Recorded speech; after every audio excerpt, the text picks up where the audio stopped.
कानून मंत्री का वो किस्सा, बनिया जाति को मिली तवज्जो। जानिए क्या लिखा है किताब में।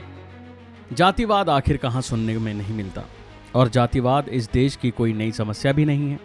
या यूं कह लीजिए कि जहां तक नजर डालेंगे वहां तक आपको जातिवाद दिखेगा। राजनीति से लेकर सरकारी और गैर सरकारी विभागों में जातिवाद कूट कूट कर भरा हुआ है। जाति और धर्म हर जगह मिल जाएगा। अगर आप ये सोच रहे हैं कि जातिवाद ऐसी जगह नहीं होगा जहां केवल योग्यता और हुनर के बल पर नियुक्ति हो सकती है, तो ऐसा बिल्कुल भी नहीं है, क्योंकि जाति अक्सर हुनर पर भारी पड़ जाती है। और इसके एक नहीं बल्कि कई उदाहरण हैं। आज हम आपको बताएंगे कि कैसे न्याय करने वाली अदालतों में भी जातिवाद होता है, और ये जातिवाद कब से चला आ रहा है। न्यायपालिका में जाति धर्म के आधार पर भेदभाव और नियुक्तियां कोई नई बात नहीं है। हाई कोर्ट से लेकर सुप्रीम कोर्ट तक ऐसी नियुक्तियों के ढेरों उदाहरण हैं। इमरजेंसी के ठीक बाद जब मोरारजी देसाई की अगुवाई में जनता पार्टी की सरकार बनी, तो कानून मंत्री शांति भूषण पर एक जाति विशेष को फेवर करने का आरोप लगा, और ये बात तत्कालीन प्रधानमंत्री तक जा पहुंची। बताया जाता है कि बॉम्बे हाई कोर्ट के एडवोकेट अभिनव चंद्रचूड़ पेंगुइन ने प्रकाशित अपनी किताब सुप्रीम वेस्पर्स में इनके बारे में जिक्र किया है।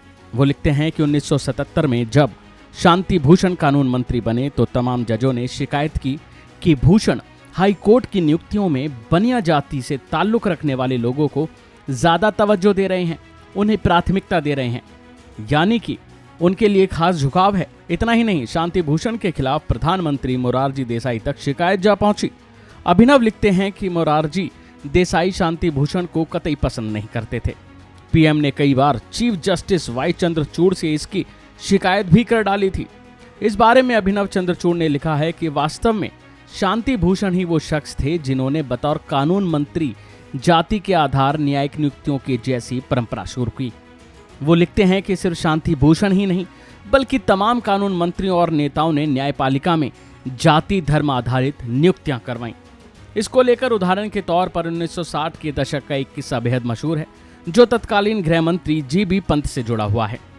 Chief justice BP. सिन्हा ने पंत पर आरोप लगाया कि वो सुप्रीम कोर्ट में एक ब्राह्मण कैंडिडेट को नियुक्त कराना चाहते थे, और इसके लिए पुरजोर वकालत भी की थी। अब आपको एक और उदाहरण देते हैं। 1980 में कानून मंत्री बने शिवशंकर का भी ऐसा ही कुछ किस्सा है।